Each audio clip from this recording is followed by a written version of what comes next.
और इस बीच रूस की सेना ने यूक्रेन पर हमले और तेज कर दिए हैं, जिसका एक वीडियो भी अब सामने आया है, जिसमें दिखा कि रूस की फौज ने एक घनी आबादी वाले इलाके से यूक्रेन पर ताबड़तोड़ हमले किए।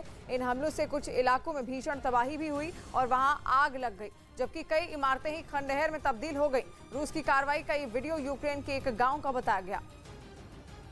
यूक्रेन पर नया संकट गहरा गया है और वो ये कि वहां रूसी सेना के हवाई और मिसाइल हमलों की वजह से कई गैस सप्लाई करने वाले स्टेशन तबाह हो गए, जिसकी वजह से यूक्रेन के कई इलाकों में गैस सप्लाई रोकनी पड़ी। पिछले 11 दिनों से यूक्रेन में हर तरफ तबाही का मंजर है। कहीं मिसाइलें बरस रही हैं तो कहीं बम बरसाए जा रहे हैं। इतना ही नहीं, रूसी हमले में कई शहरों की इमारतें खंडर में तब्दील हो गई, सड़कें गलियां वीरान पड़ गई। यहां तक कि इन हमलों में यूक्रेन की गैस स्टेशनों को भी निशाना बनाया गया, जिसमें वहां के 6 गैस स्टेशन पूरी तरह तबाह हो गए। जिसके बाद गैस सप्लाई करने वाले 16 स्टेशनों को बंद कर दिया गया, जिससे वहां के कई शहरों में गैस सप्लाई ठप पड़ गई। मतलब ये कि हाड़ कपा देने वाली ठंड में गर्म रखने वाली गैस नहीं मिल रही है, जिसकी वजह से यूक्रेन पर ठंड से जम जाने का खतरा मंडराने लगा है। और ये संकट सिर्फ यूक्रेन पर ही नहीं बल्कि यूरोपीय देशों पर भी मंडरा रहा है, क्योंकि युद्ध की वजह से रूस पर लगाई गई पाबंदियों के बाद रूस ने भी जवाबी कार्रवाई शुरू कर दी और इसके लिए रूस सबसे पहले यूरोपीय देशों को भेजी जाने वाली गैस की सप्लाई रोक सकता है, जिससे जर्मनी में हालात बिगड़ जाएंगे और खबर है कि वहां जल्द ही गैस की किल्लत हो सकती है।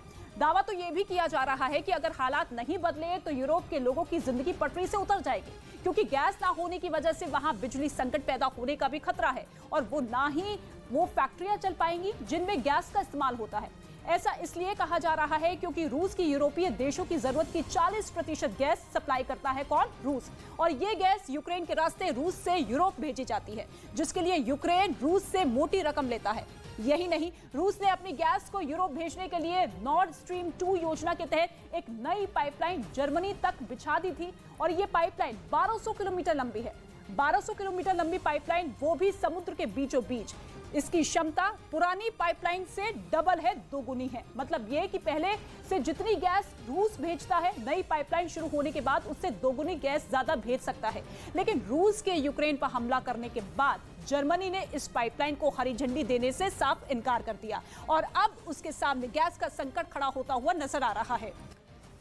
और यूक्रेन के सैनिकों ने खार्किव में रूस के एक लड़ाकू विमान को मार गिराया। यूक्रेन के इस दूसरे बड़े शहर पर रूस की सेना युद्ध के पहले दिन से ही कब्जा करने की कोशिश कर रही है और इसके लिए रूस ने फिर खार्किव पर लड़ाकू विमान से हमला बोल दिया, लेकिन यूक्रेन की सेना ने रूस के लड़ाकू विमान को हवा में ही ढेर कर दिया।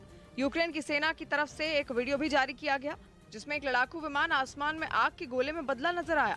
रूस के विमान पर हमले के बाद वहां मौजूद यूक्रेन के सैनिकों ने जश्न मनाना शुरू कर दिया,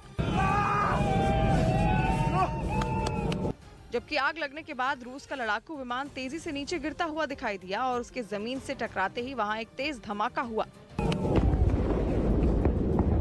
यूक्रेन की सेना ने वहां के एक दूसरे शहर निकोलेव का भी एक वीडियो जारी किया, जिसमें रूसी सेना की कई बख्तरबंद गाड़ियां बुरी तरह से टूटी हुई दिखाई थी। इसके अलावा वहां पर कई तोपें भी नजर आई। यूक्रेन की सेना ने दावा किया कि उनके हमले ने रूसी सैनिकों को वहां से खदेड़ दिया।